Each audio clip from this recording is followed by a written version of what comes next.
प्रार्थना करें।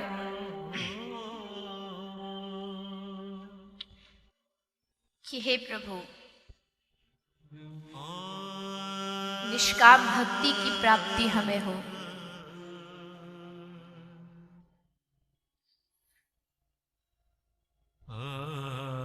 तुम्हें याद रहे ना रहे,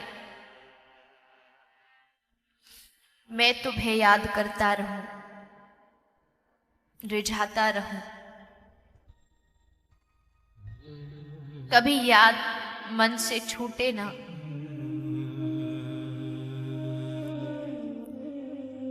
कभी तुम्हें भूलूं नहीं, क्योंकि मुझे मालूम है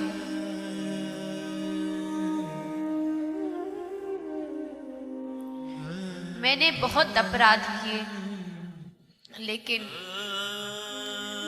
आपका नाम भक्त वत्सल है, पतित पावन है, जो पतितों पर भी कृपा करे।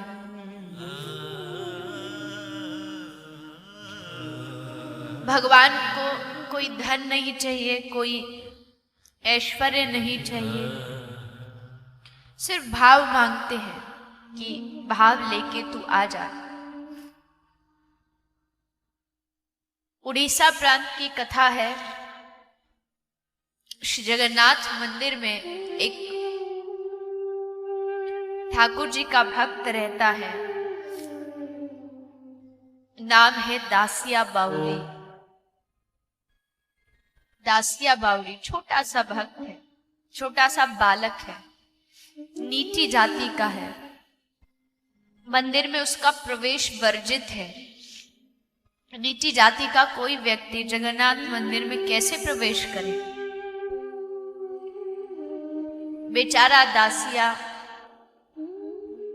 मंदिर के बाहर खड़ा हो जाता था और खड़ा खड़ा वहीं से श्री ठाकुर जी को दर्शन करता था, याद करता था। गर्मियों का समय था, आम का मौसम था। सोचा आज अपने ठाकुर जी के लिए लेकर के जाऊं। दासिया लेकर के आता है एक टोकरी में सुंदर फल। बाहर खड़ा हो गया। अंदर पंडित जी जा रहे थे। कहा कि महाराज, क्या आप मेरे फलों को अंदर पहुंचा दोगे ठाकुर जी के समक्ष? पंडित जी ने कहा, रे मूर्ख, तू जैसे नीच जाति के व्यक्ति के हाथ से स्पर्श हुआ फल में भगवान को चढ़ा सकता हूं? बोला चल भाग यहां से।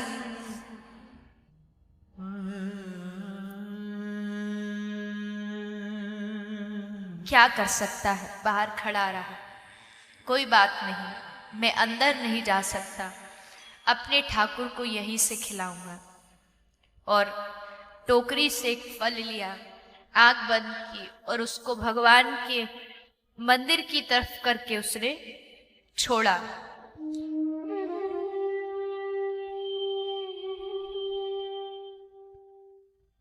लोगों की लाइन लगी थी देखने के लिए। जैसे छोड़ा, वो फल ना तो ऊपर गया ना नीचे, बीच में ही अदृश्य हो गया। दूसरा लिया, वो आगे किया, वो भी बीच में अदृश्य हो गया। सब टोकरी खाली हो गई। फल कहाँ गए पता नहीं। लेकिन जब दूसरे दिन जगन्नाथ मंदिर में पूजा हुई, पंडित जी ने भगवान की साफ सफाई की, श्रृंगार किया, आश्चर्य हो गया पंडित जी को देख करके। जिस दासिया को मूर्ख कहा था कि जा तू यहां से भाग जा, भगवान स्वीकार नहीं करेंगे। आज भगवान की विग्रह के पीछे दासिया के टोकरी के आम जितने भी थे, उन आम की गुठली ठाकुर जी के विग्रह के पीछे पड़ी हुई थी। इकट्ठा ढेर लगा हुआ।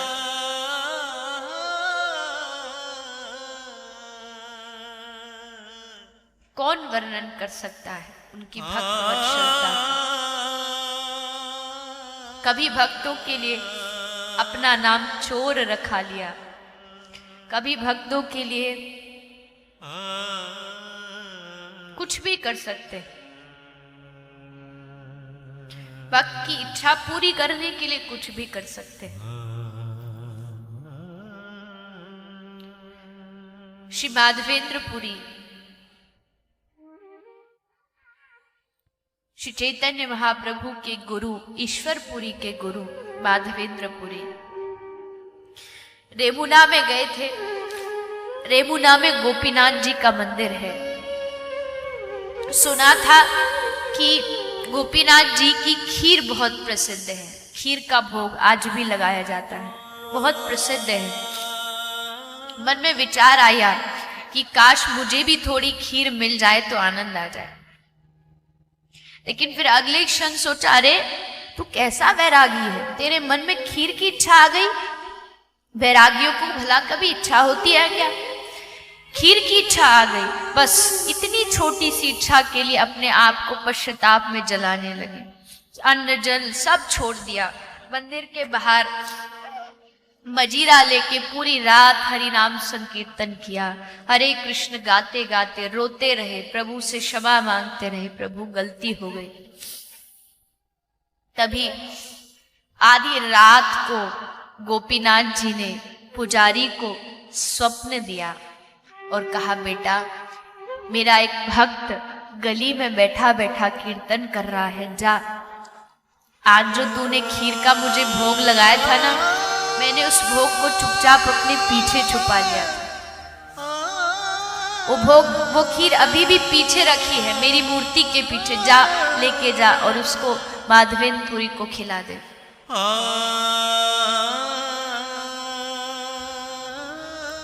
लेके पहुंच गई, माधवेंद्रपुरी को दिया कि आज ठाकुर जी ने सपना दिया, आपके लिए उन्होंने खीर चुराई।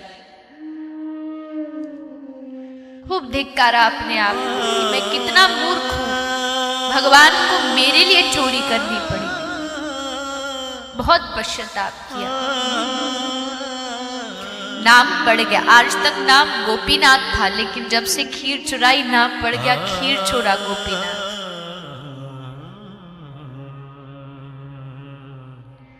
अभी भी खीर चोरा गोपीनाथ के नाम से प्रसिद्ध है। यानी भक्त के लिए नाम भी किसको अच्छा लगे कि कोई मुझसे चोर कहे? हमें अच्छा लगेगा कि कोई हमसे चोर कहे, लेकिन वो तैयार है अपने आप को चोर कहलाने के लिए, अपने भक्त के लिए।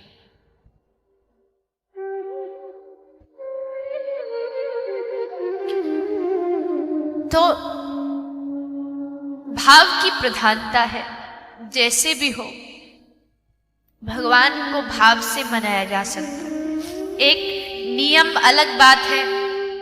हाँ, गुरुजी ने कहा है इतना माला करना है, ये फलानी चीज जप करनी है, इसका पाठ कर, ये अलग चीज है, ये तो नियम है। अब गुरुजी ने कह दिया मधुराष्टकम जप करो, हम रोज कर रहे हैं, नियम दिया है इसलिए कर रहे हैं। लेकिन एक समय ऐसा आए जब अधुरम मधुरम नयनम मधुरम सिर्फ इतना कहें और बस आवाज बंद हो जाए, फिर बस भगवान दिखे, उसको देखें और उससे आगे कुछ भी नहीं हो।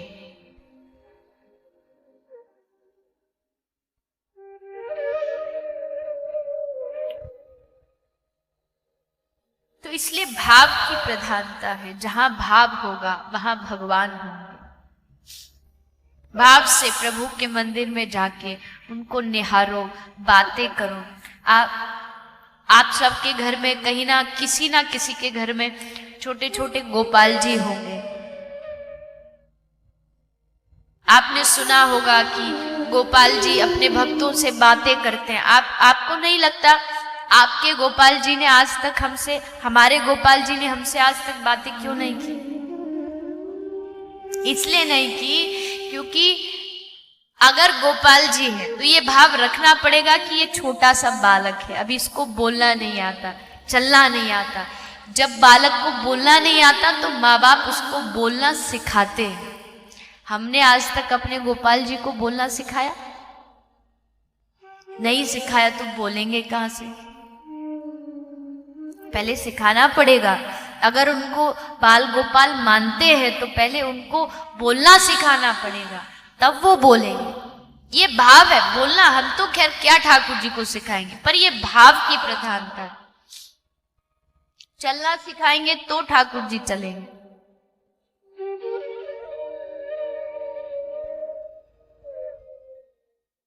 आशा करता हूं आप सभी को हमारा यह वीडियो पसंद आया होगा। अगर आप चाहते हैं कि हम ऐसी वीडियो और लाते रहे तो हमारे चैनल शौर्य क्रिएशन को सब्सक्राइब करें और हां, बेल आइकन को दबाना ना भूलें।